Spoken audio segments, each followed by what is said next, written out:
1917 world war चल रही थी। ब्रिटेन थक चुका था, पर उनके पास एक मास्टर स्ट्रोक था, एक चिट्ठी। उसमें लिखा था, his Majesty's government supports the establishment of a national home for Jewish people in Palestine. यही थी बैलफोर डिक्लेरेशन, एक पेपर जिससे एक राष्ट्र का जन्म हुआ और दूसरे का विनाश। ये सब अचानक नहीं हुआ, क्योंकि इजराइल का इतिहास तो 4000 साल से भी ज्यादा पुरानी है। इजराइल में रहने वाले ज्यूज पहले इजिप्ट और फिर मेडिटेरेनियन सी के पास जो देश थे उसमें गए, फिर बाकी दुनिया में फैले। पर वहां से जब उनको भगाया जाने लगा, तब वो अपने एक देश की मांग करने लगे। 19वीं सेंचुरी के एंड तक यूरोप में जन्म लिया एक आइडिया, जायोनिज्म, जिसका मकसद था ज्यूज के लिए उनकी पुरानी जमीन पैलेस्टाइन में एक देश बनाना।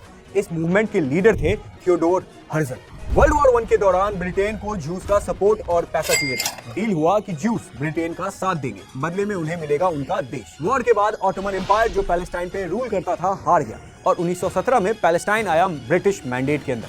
ब्रिटेन में ज्यूइश इमिग्रेशन अलाउ की, पर अरब मेजॉरिटी अपोज करने लगी और इसका हाल ये हुआ कि 1920 से 1930 के बीच में भयानक राइट्स और वायलेंस बढ़ने लगा और इसी दौरान यूरोप में हिटलर का उदय हो रहा था और इसी वजह से हॉलोकॉस्ट में 60 लाख ज्यू मार दिए गए। वर्ल्ड वॉर 2 के बाद ब्रिटेन थक करके इस इशू को यूएन को दे दिया। 1947 में यूएन ने पैलेस्टाइन को डिवाइड करने का प्लान दिया, एक ज्यूइश स्टेट और एक अरब स्टेट। 33 देश सपोर्ट में, 12 अपोज। आयरनी ये थी कि ब्रिटेन न्यूट्रल रहा, जिसने शुरुआत की थी इस इजराइल के देश के फाउंडेशन की।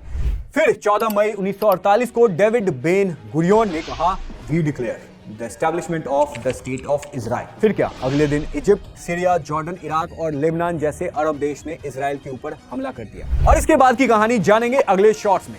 तब तक आप बने रहिए हमारे साथ और फॉलो कीजिए पीजे रिपोर्ट्स।